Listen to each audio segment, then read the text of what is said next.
in the world.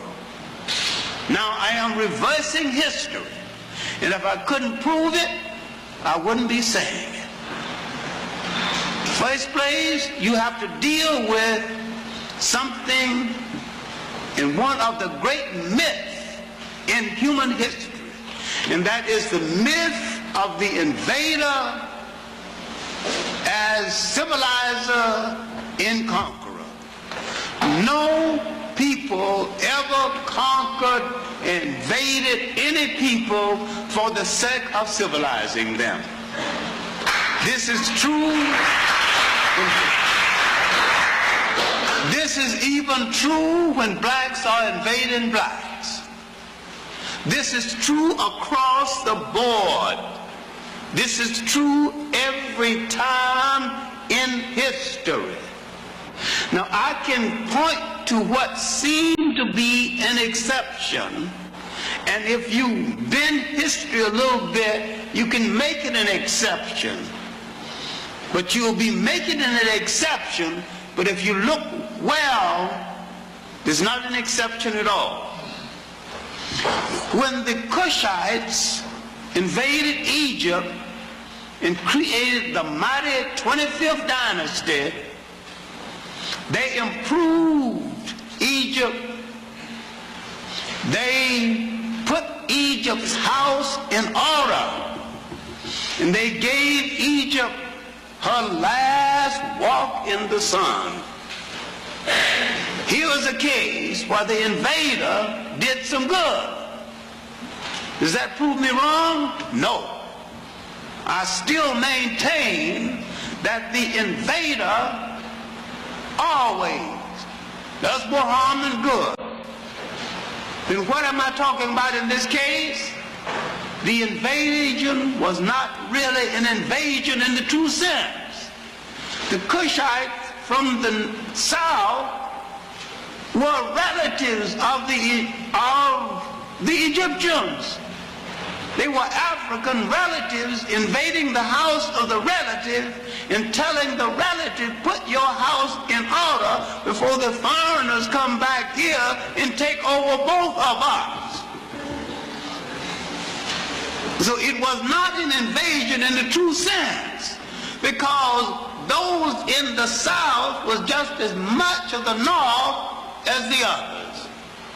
And when they invaded, the question of the three great generals that invaded Castor, Pianki, Taharqa was, are you obeying the old religion? Are you true to the great religions of the river? And they asked them, are you obeying the laws and the moral laws laid down by the last great goddess of the Nile Valley, the woman goddess Maya? Are you true to her teachings?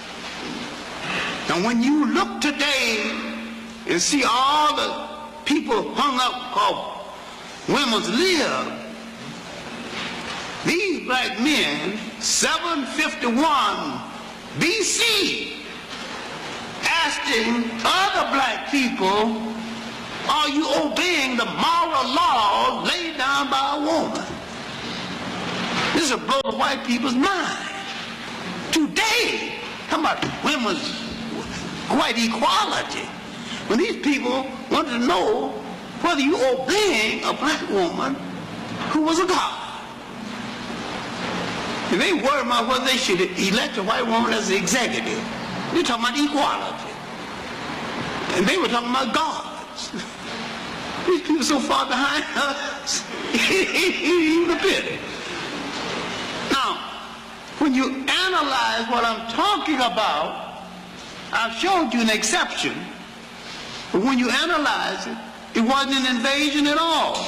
Just one relative trying to put another relative's house in order. Because it wasn't an invasion at all, because the south and the north was one and the same. I can show you another example outside of Egypt. the African invasion of Spain.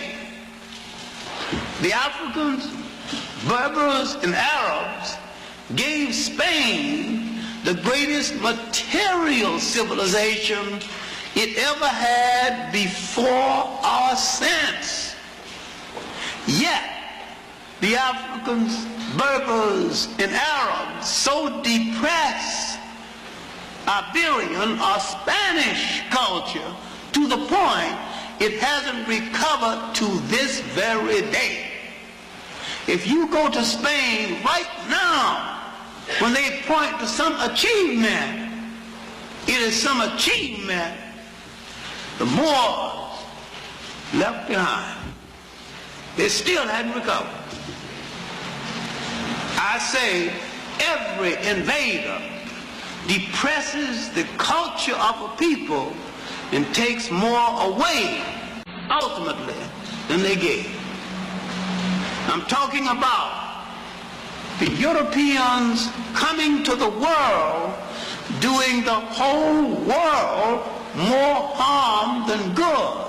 And if he say he is the bringer of the light, he is a liar and a hypocrite, because he brought no light, he put out the light. And that he is in a position right now of losing the world, and each time he called an age his golden age is that age when he has somebody else to exploit outside of Europe. And that he never had a golden age when he had only Europe to feed on.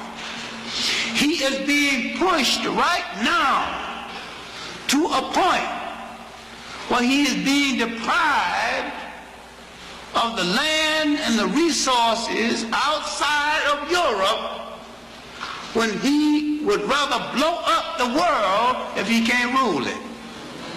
And so the people of the world had better protect themselves or prepare to go back in chains.